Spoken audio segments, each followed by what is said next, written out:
On this week's program, will John Wick shoot down the Avengers? Is Bethesda's latest game all the rage? And is Twilight in the air with the latest Batman? All this and more as we reach our next stop, the PCC Multiverse. And we're back with another episode of the PCC Multiverse. My name is Gerald Glassford from Pop Culture Cosmos and Game Source.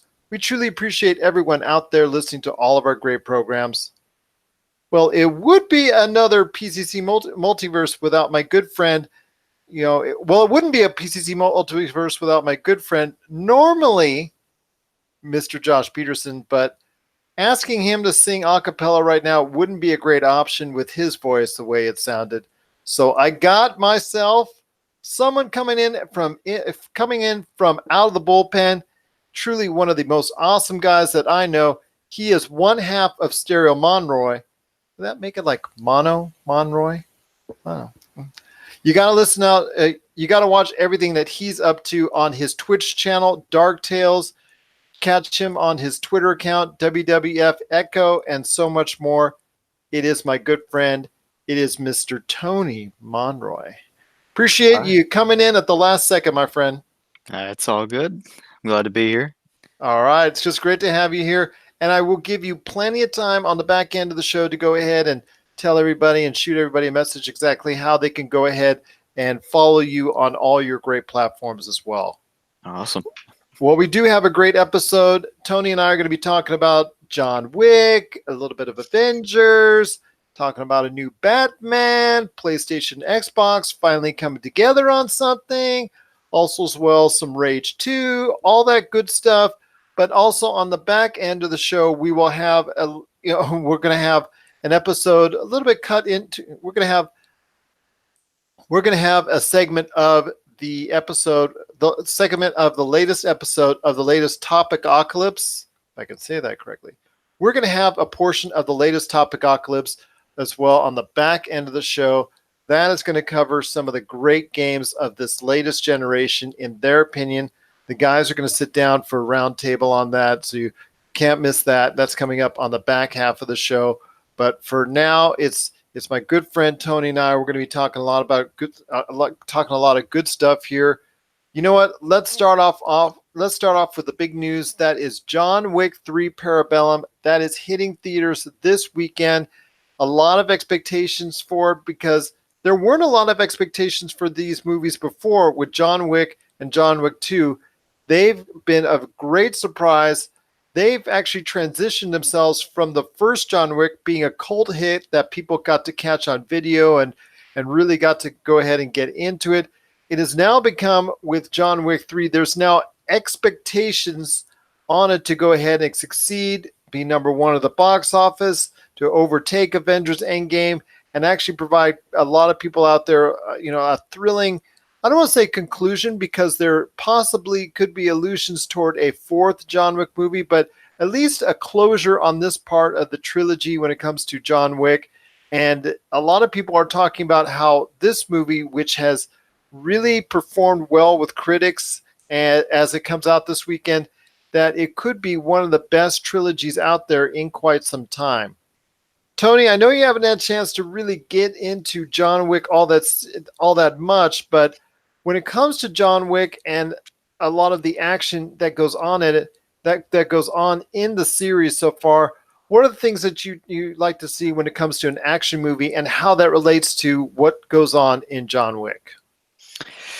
Yeah, like you said, I haven't had too much experience with the John Wick trilogy, but I do know it's a good action movie, and I've seen bits and pieces of it, and I like the action scenes because I've seen like compilations and things like that, and of course everyone knows about the dog that led to some stuff, but I don't know. I like action movies, and I think this is something that I could definitely get into, especially with the third one now. And it seems to be performing well, so I think that might just push me over to the edge to sit down, watch the first two, and then watch this third one. Because the first two have also been very well thought of, very strong as far as the ratings are concerned.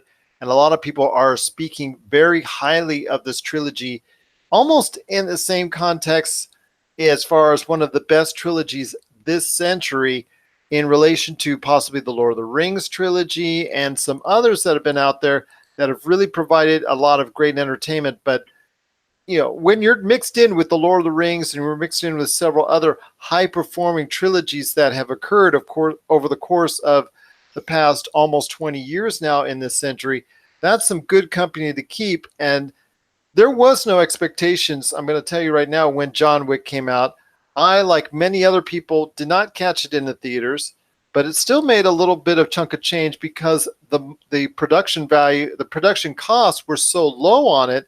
It still made a nice little chunk of change at the theaters, but it really started to take off once it hit streaming services and home video to the point where it necessitated a John Wick 2, and that just raised the stakes even higher while still managing to go ahead and be budgetary in their costs.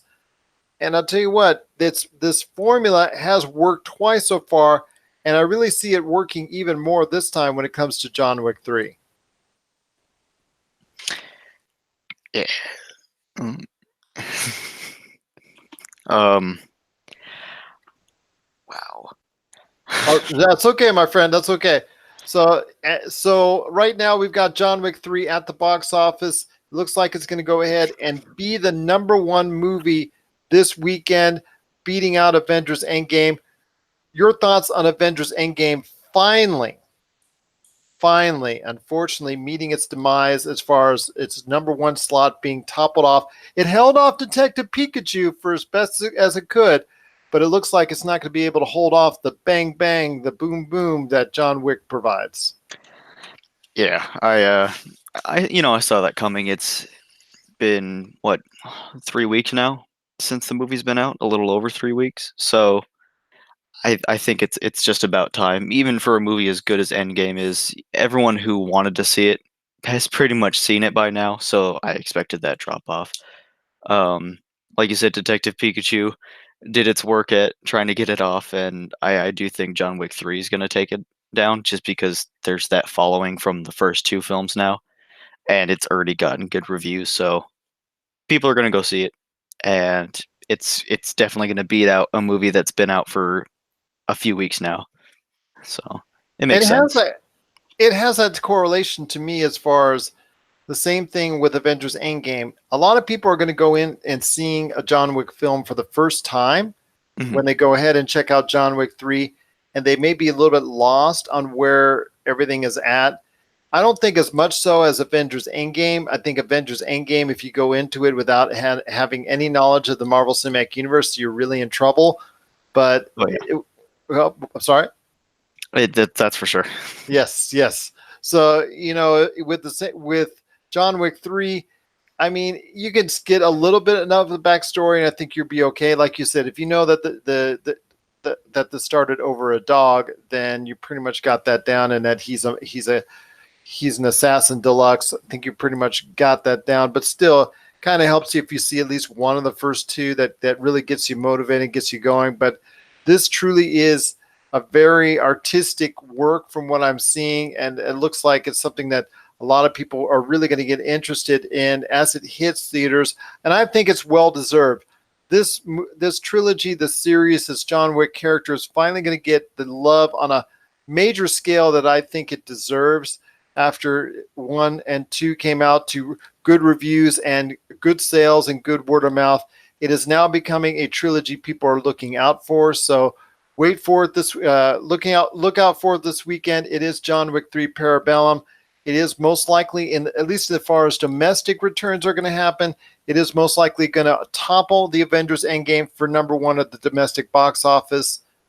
I got to ask you one last thing, my friend. I'm on the no side when it comes to it beating Avatar for the worldwide take. I hope I'm wrong, and I sincerely hope I'm wrong, but it is still $250 million away from beating Avatar at this point in time. And with last week's returns worldwide at $160 million, the mathematics at this point don't add up. I think it still has a chance. It's gonna be a fight because I was looking at things for other movies and even like Infinity War and how much money they were pulling in even a few months after. I think if it can make a little bit more money in this amount of time, I think it just might, but maybe barely, if at all, unfortunately. Well, the thing um, is, it's going to lose about half. It's pretty much half every weekend from this yeah, point forward. It's when it reaches around $10 million for a weekend at domestic box office. If it can hang around there for at least 2, 3, 4 weekends, if it can hang around there, that and the same thing worldwide, that might bode well for Avengers Endgame, but I'm not sure. I'm not counting on it because it's not having the legs that Avatar did, or even domestically, it's not having the legs that Star Wars: The Force Awakens did here in the U.S. And so at least has to be number one worldwide or number one here in the U.S. So if it's not either, then it really isn't going to break either of those records, and it's not going to go ahead and catch up to Avatar, which is kind of a bummer. But for me, I'm hoping that I'm going to be wrong. But at this point, doing another $250 million is kind of a tough thing to ask. Avengers Endgame. We'll have to wait and see. It should make maybe 50 to 60 million of that this weekend. So that would leave it just right around 200 million to do. Oh, that's yeah, a tough thing to ask. it'll be tough, Yeah, definitely. it'll be tough indeed, but we'll have to wait and see. It is John Wick and the Avengers Endgame still battling out at the box office this weekend. If you're interested in going seeing John Wick 3 Parabellum, share us your thoughts on how you liked the movie, if you did, if you didn't, on popculturecosmos at yahoo.com. Also as well, Pop Culture Cosmos, Humanica Media, and Game Source on Facebook, Twitter, and Instagram as well. Well, my friend, going on rapid fire because we're going to be talking about some great subjects here on the front half that are going on right now in pop culture. Rage 2 came out this week. We were trying to see if I could sit down with Josh to talk about it, but unfortunately he fell ill and now he's really not sounding good at this point. So I'm hoping he'll come back for us on Sunday to talk some Game of Thrones. But right now, Rage 2, the latest entry from Bethesda out on the marketplace for video games. Your thoughts on Rage 2? It has gotten okay reviews for the most part. Has a lot of gunplay and gun style in its favor. That's been the most lauded about because it really resembles Doom in that retrospect, and for that it really is getting a lot of acclaim. So your thoughts on Rage 2? Is it something that you're interested in, or an open world game that is mainly still a focus shooter, first person shooter first and foremost? Is that something you're really interested in getting into at this point in time? Honestly, I think so. Um, I I liked the idea of the first Rage when because I played it very little since it was quite a while ago now. 2011 is when it came out. Yes, So yes, that came out a while ago. I remember it coming out. It had a strong initial entry because it really had a great marketing campaign. But as soon as people really saw what it is, it was just a lot of window dressing and not much there behind it. yeah, Very shallow. People dropped it like a bad habit and just disappeared. So yeah. yeah, and this could be the same thing this time around as well. But I wanted to hear your thoughts because the gunplay is modern, is patterned after Doom, and that really might make it more attractive to people out there for buying. Right. I think it's not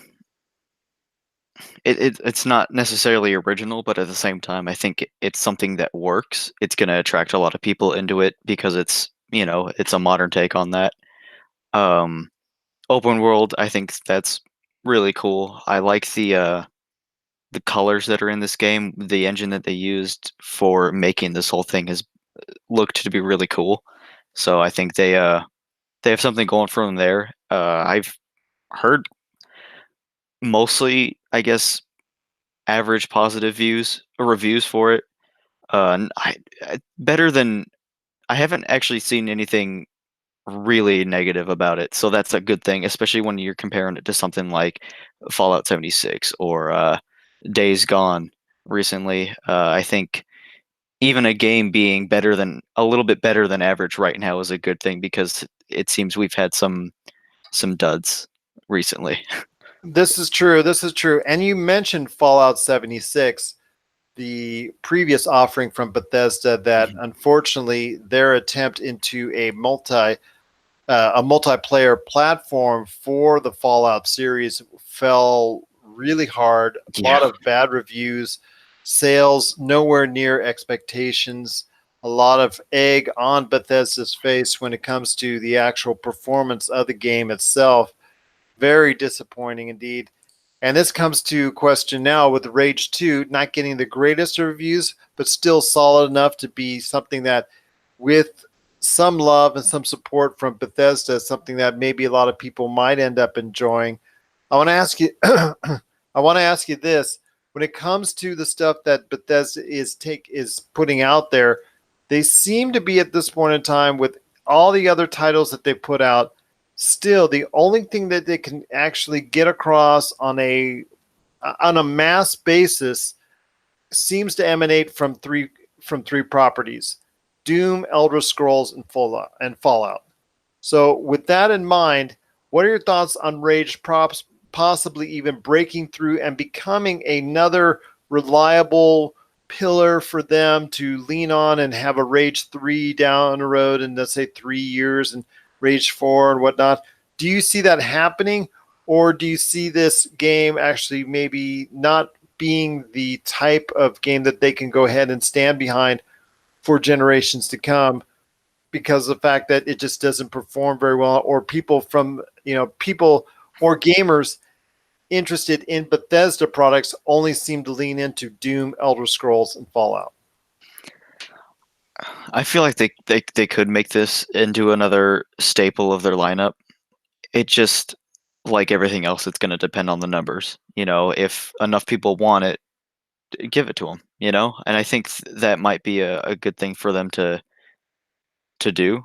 I I hope it does because like I said, I like the idea of Rage. When I saw the trailer for Rage 2, I was I actually thought Borderlands at first. I was like, oh, this is interesting.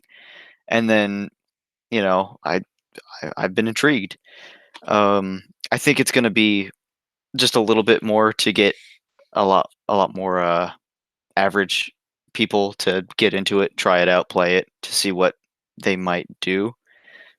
I hope for Bethesda's sake that it can become something better, not just a game that they put out and then they just kind of leave the whole Rage series behind again or type thing and then just move on to Elder Scrolls 6 and then whatever's next for Fallout.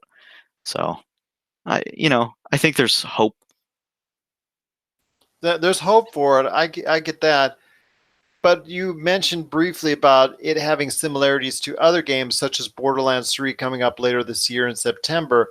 Mhm. It also kind of resembles other platform gaming that's around already, as far as a free to play format or other formats such as Apex Legends. It also, though it doesn't do a third person over the shoulder like Fortnite, it still has that open type environment like Fortnite. And then it also, as well, you could include PUBG as far as in that mix. Do you see it actually having any kind of legs that would get people excited to play it over and over and over?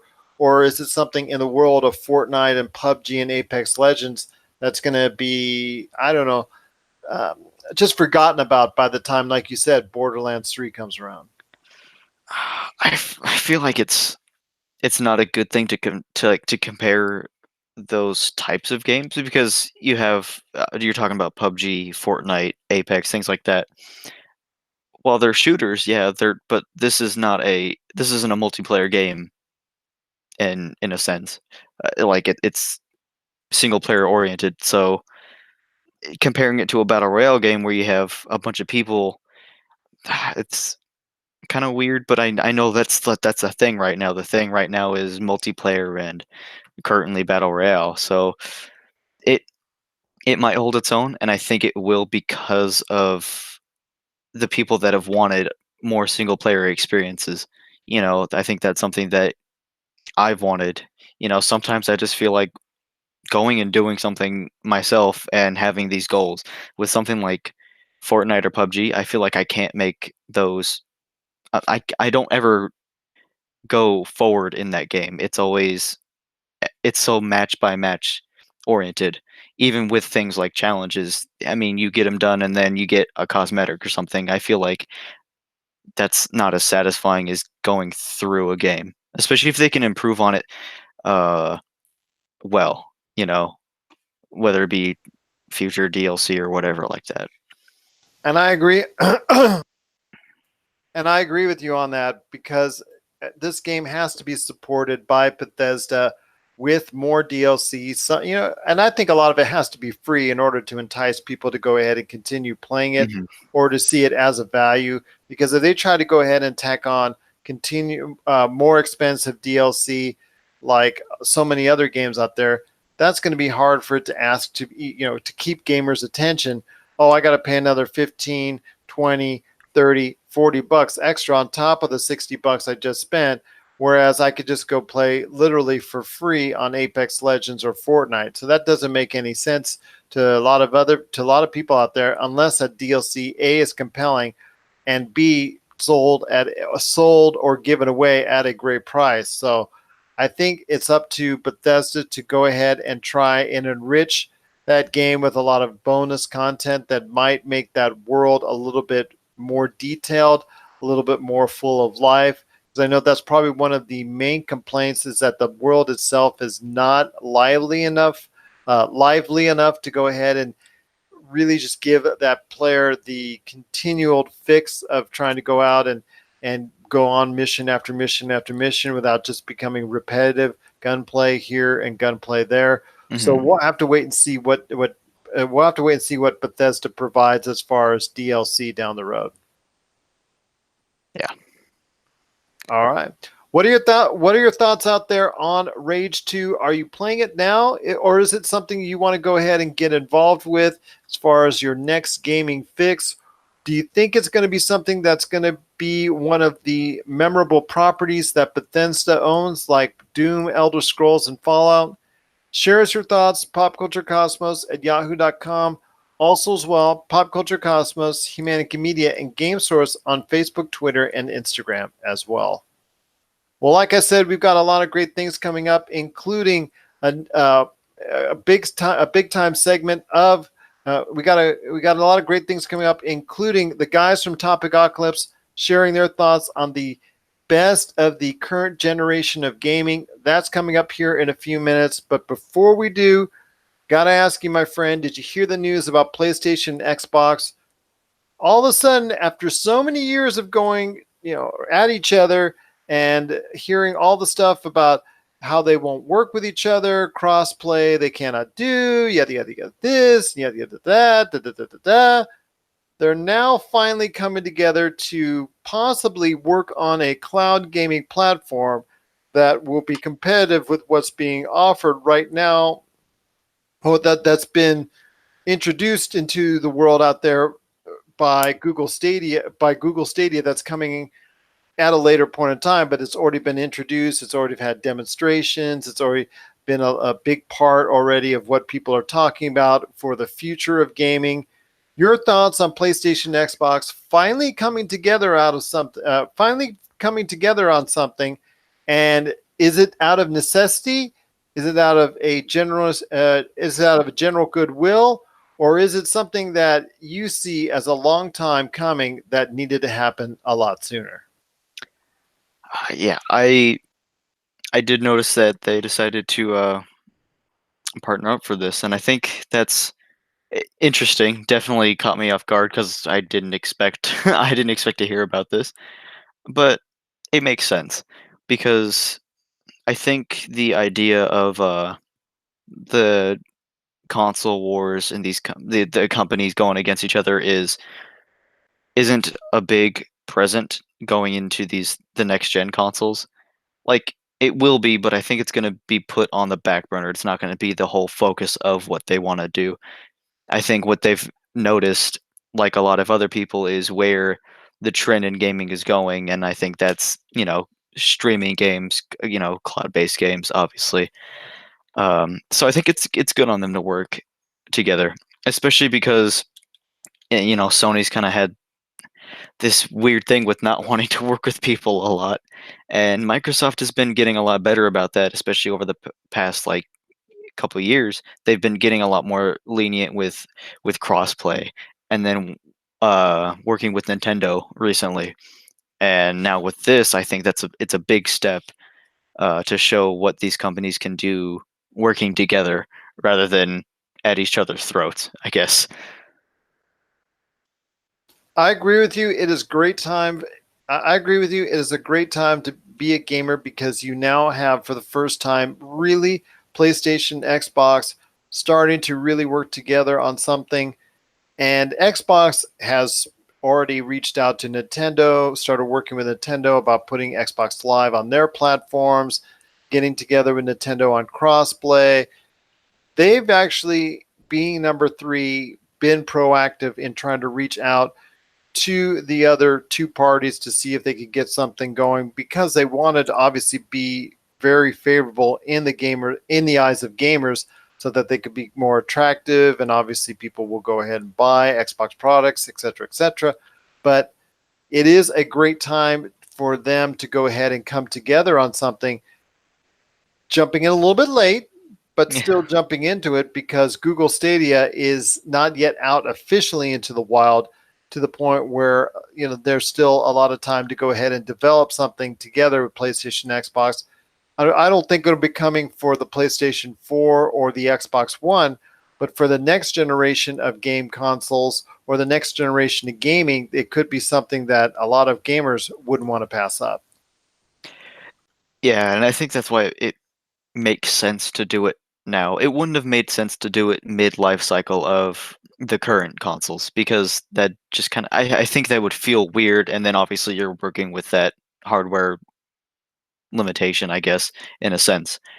Um, I think it's good that they're doing this before these next consoles have even been technically announced because that gives them the opportunity to surprise us with something, because if we already knew about the next Xbox or PlayStation more than we do now, I feel like it'd be a little weird to hear about this because maybe it wouldn't be till like the next gen after this one coming up, if that makes sense. But I think because they kind of kept a lot of things hush hush, announcing it now will make people more excited for what's to come. Let's hope so, because it at least shows that they're working together out of necessity, mind you, but they're still at least working together to go ahead and try and make gaming better for a lot of gamers out there like you and I, Right. so that the future looks more attractive for gaming and that it just won't be based off of what we see from Google Stadia, and that'll be the end thing, and everybody will drop the others like a bad habit. So it would be great if Nintendo gets involved with this somehow. I would hope that that's the case because they need to get into any type of technological advancement that they can. It's Yeah. great that they go ahead and have the Nintendo Switch out there that's doing so good, so well with the numbers, but for them, online platforms and any type of streaming or anything of that nature has something that they have not been able to catch up to 100% when it comes to when compared to PlayStation and Xbox. So I'm hoping that Nintendo will also jump on board and see the light and realize that this is something that needs to be done in order to go ahead and be competitive against a Google Stadia. Yeah, I think that they definitely need to jump on board with this because by the time this stuff all comes out, and it's if Nintendo just has the Switch as it is, I think it would just have a big drop off because even if they will work with the Xbox Live service, I don't think that'd be enough to put themselves in a healthy position because when these next consoles come out and then eventually Stadia, it's just not gonna have. It doesn't even have what it takes now to take on these consoles. So how is it gonna fare with the new ones? Especially if they get that big advancement of the streaming service. I don't think the Switch could handle that right now. No, but if you have a streaming service that can go ahead and support maybe the Switch, Hmm. or what the Switch, maybe the model that they've talked about upgrading to, because we've heard rumors for now that there's going to be a cheaper Xbox, excuse me, a cheaper Nintendo Switch and a more expensive, more powerful Nintendo Switch. Maybe that could support some type of cloud gaming platform. Yeah, I think that would be the case. Because obviously cloud gaming is supposed to take a lean off of the hardware side of things, at least from what I understand. So I don't I just I didn't know if like the Switch would be able to have the internals, at least besides the what's driving the power to handle the streaming, whatever that may be, I guess, and comes to internet accessibility, things like that. Absolutely. I'm hoping that they can come up with something that will be able to, for Nintendo fans out there, Mhm. be able to go ahead and keep them up to date with all their Nintendo games that is based off in the cloud, because it looks like that's where it's trending, at least off the early returns from Google Stadia. There's going to be people like, I'm going to say Josh. Josh always loves his console, so it's going to be hard to wean him off of the console. I know it's going to be hard to wean me off of the console gaming type deal, because that's something I've been used to pretty much since 1980, to give you an idea of my deal. So, well, Pong, the Pong right there, and then you went into the Atari 2600 and all that. So that tells you how old I am. That tells you how focused and fixated I am on console gaming. But I still have an open enough mind to see if cloud gaming does work without a lag, without any type of distortion, that can stream 1080p to my television and me play fully without any type of lag or notice at all. You know what? Then count me in. Count me in without a hitch on that. But you're still at the mercy of whatever internet that you have, no matter how good the platform is set up on the other hand. So there has to be some limitations that they give out, like Google Stadia did initially upon its information getting out there. They did say, okay, you need this much to be you need this much internet you need this much of an internet to go ahead and be able to have it processed correctly. So I'm assuming the same thing would come out for PlayStation and Xbox. But yes, it is Nintendo's best interest to figure out a way to go ahead and join in on this, because doing their own cloud gaming platform, I wouldn't advise it, seeing how gaming platforms online capabilities has not been their forte going forward, has not been their forte so far.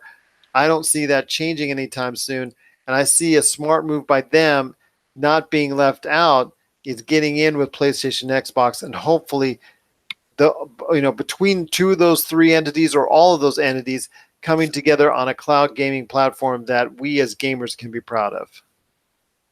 Yeah, I think that would be really nice to see in the future. I have I have Absolutely. I have hopes for it. I have hopes for it as well, my friend. And we'll wait and see what comes out of a PlayStation, Xbox love fest when it comes to cloud gaming, and if it can compete at all with what's coming up from Google Stadia. What are your thoughts out there on a PlayStation Xbox merger in the cloud gaming marketplace? Share us your thoughts, popculturecosmos at yahoo.com. Also, as well, Pop Culture Cosmos, Humanic Media, and Game Source on Facebook, Twitter, and Instagram as well. Well, coming up next, we got the guys from Topic Ocalypse. They're coming right back here after the break with their thoughts on the best games of this generation. And then right after that, Tony and I are going to be talking about the next Batman. Are you Batman? I don't know. It could be me, but then that would make me, I'm Batman. We'll talk about who actually is going to play the Batman coming up later in the show. This is the PCC Multiverse. And we're back to close out the show. This is the PCC Multiverse. If you need a listing of where we're at, because we're being played all around the world, 7 days a week on great radio stations, plus we're on over 30 different podcast options, check out our listings today on our Facebook page, Pop Culture Cosmos, where you'll also get the latest news and information on the realm of pop culture as well. Well, my friend, since Josh is not here to talk about the great things going on with Topicocalypse, what's going on, my friend, with your great stuff going on with Twitter and also your awesome Twitch stream? Oh yeah. So with all the stuff coming out, Rage 2, and things like that, I have my Twitch at twitch.tv/darktales with two Z's. There's been some cool Hearthstone stuff coming out too, so I'm kind of digging into that as soon as I get over this little burnout that I've been going through. I'm trying to get back into the swing of things. You can catch any updates on my Twitter. My Twitter handle is WWXEcho. For anyone that wants to follow me, I I post some pretty neat stuff. I try to get a good mix of you know personal. I'm a real person, and then my streaming and gaming stuff on the side too. So yeah, check me out. That's WWX Echo. And also for us, since I'm not a real person, it is at Pop Culture Cosmo. I'm just kidding you, my friend. Just kidding you. Just kidding you. Although, I've been called that on more than one occasion in my lifetime, but I won't go there. Before we head on out, my friend, I got to hear your thoughts, because it was just, well, people were confirming it. Some entities were not confirming it. Some entities would say there were still discussions. I think we're just going to call at this point and say, you know what? It is going to happen. It is Mr. Robert Patterson, from Twilight. Oh, hold on. Listen to me while I brood. Okay, I was brooding there, just like him in Twilight. My friend, what are your thoughts about him becoming the next Batman? I know Ben Affleck was not considered really a thought, as far as once he dropped out of the running with writing the next Batman and directing the next Batman. Once Matt Reeves came on as director and indicated he wanted a younger Batman, that it looked like Ben Affleck would be out. He eventually did get kicked to the curb, and it looks like Robert Pattinson is now in. And what are your thoughts on him becoming the next Batman and playing a younger Bruce Wayne as he goes out and fights crime and fights evil and does all those Batman things? I think it's an interesting choice. It caught me by surprise because I mean, besides Twilight, I haven't even watched a lot of Twilight. Besides those movies, I haven't known him for anything else that was like big on a bigger scale. So I think it's an interesting move. They might have to tone down on the sparkles for Batman. I don't want to see Batman full white face in the moonlight. But I have some, I don't know, mixed thoughts on it so far, I guess, because I can't be mad at it because younger Batman would be cool. I just I won't know until I get to see him in that role, whether it be a trailer or something like that, or some sort of preview to to see what he'll look like. Because in my mind, I can't picture it for some reason. It would be hard to see him until you see. It would be hard to picture it. I agree with you until you see that first trailer with him in it. It is Robert Pattinson, most likely to be at this point in time going. He's most likely the one committing to the role of the Batman in the Batman film coming up from director Matt Reeves as they go into production here in a little while. But also consider it for the role and possibly still a contender, but most likely from the various outlets out there that's not, is Nicholas Hoult, who needs a job after X-Men Dark Phoenix, because it looks like there's no more X-Men coming around from the Fox style coming up as it gets rebooted into what what Marvel Cinematic Universe wanted to go as it gets rebooted at some point in time into the Marvel Cinematic Universe. Your thoughts on Robert Pattinson can be the next Batman. What are your thoughts and hopes on the actual next Batman movie as well? Because it's said to be a little bit more noirish, more dark in tone, and more like a detective story, like some of the original comics are concerned. I think they both actors would be. They both look like they'd be good contenders for the younger Batman role that they're trying to achieve. They both have a fairly similar look. I think Nicholas Holt has more of that.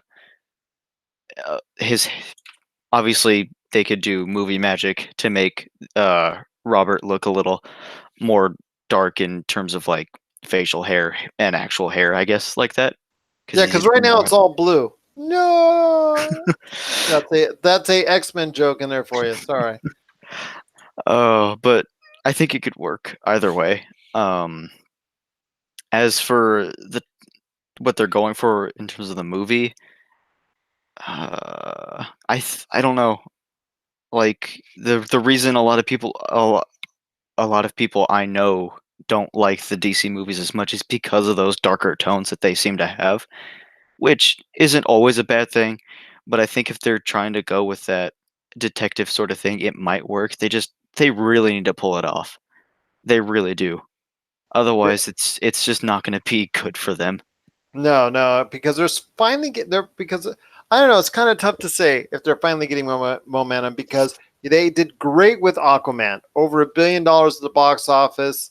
Shazam, which to the critics they kind of liked it. I didn't personally think the movie was that great, and unfortunately, not enough people saw it, so it did kind of do bad at the box office. It is by far and away the lowest performing movie in the DC extended universe, but they have hopes for the character possibly going forward.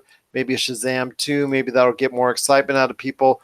But at this point in time, they do need something that's going to hit well with audiences because the Joker movie, which is supposed to be a standalone movie, that comes out later this year. You got the Birds of Prey coming out next year, Wonder Woman coming out next year, and those movies all need to hit on a good note.